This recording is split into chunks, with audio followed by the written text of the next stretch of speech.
Hello and welcome. मैं हूं ज्योति। आप देख रहे हैं चुनावी समर, जहां पर एक और ताजा अपडेट के साथ हम हाजिर हैं। ममता का सुप्रीम आरोप, बंगाल के लिए बीजेपी ने देश को खतरे में डाला। कोरोना काल में बंगाल में हो रहा चुनाव दुनिया में चर्चा का विषय बना हुआ है। दरअसल भारत में एक तरफ कोरोना की सुनामी आई हुई है, तो दूसरी ओर बंगाल में चुनाव हो रहे हैं।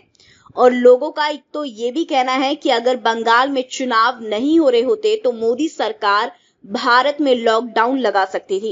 ऐसे में ममता बनर्जी इस मुद्दे को लेकर सुप्रीम कोर्ट जाने के लिए तैयार नजर आ रही हैं।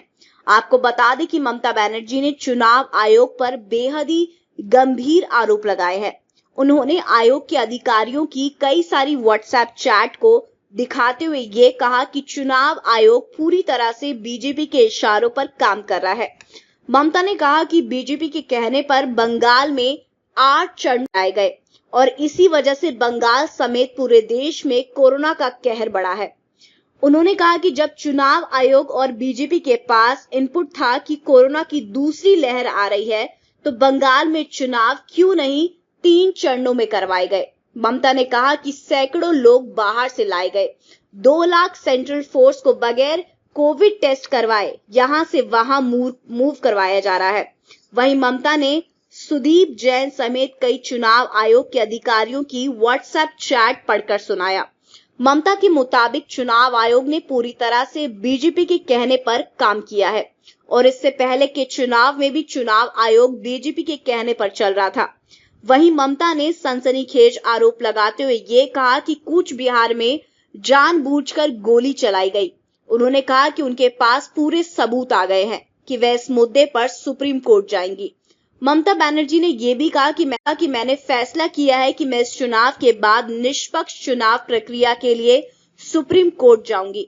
उन्होंने कहा कि हमें यह मामला संवैधानिक पीठ के समक्ष रखना चाहिए, क्योंकि चुनाव आयोग वही कर रहा है जो बीजेपी कर रही है। ममता ने कहा कि आप सबने देखा कि कैसे दिल्ली के अस्पताल में ऑक्सीजन के अभाव 21 लोगों की जान चली गई। उन्होंने कहा कि देश में अब कोरोना से हालात नियंत्रण के बाहर हो गए हैं, जबकि ये देश के लोगों से आत्मनिर्भर होने की बात कर रहे हैं। ममता ने कहा कि ना ऑक्सीजन है, ना दवाएं हैं, ना वैक्सीन है और ये लोग आत्मनिर्भर भारत की बात कर रहे हैं। ममता ने कहा कि आत्मनिर्भर पीएम, आत्मनिर्भर बीजेपी ने इस देश को बर्बाद कर दिया है।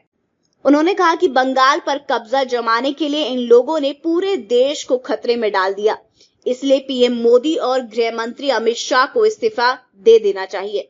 इस तरह ममता बनर्जी अब सुप्रीम कोर्ट का दरवाजा खटखटाने के लिए तैयार है। ऐसे में हम ये कह सकते हैं कि जिस तरह से ममता ने मोदी और शाह का इस्तीफा मांगा है और जिस तरह से ये मामला सुप्रीम कोर्ट पहुंच रहा है, उससे मोदी सरकार की मुश्किलें बढ़ती हुई नजर आ रही हैं। इस पर आपकी जो भी राय है आप प्लीज कमेंट सेक्शन में लिखें।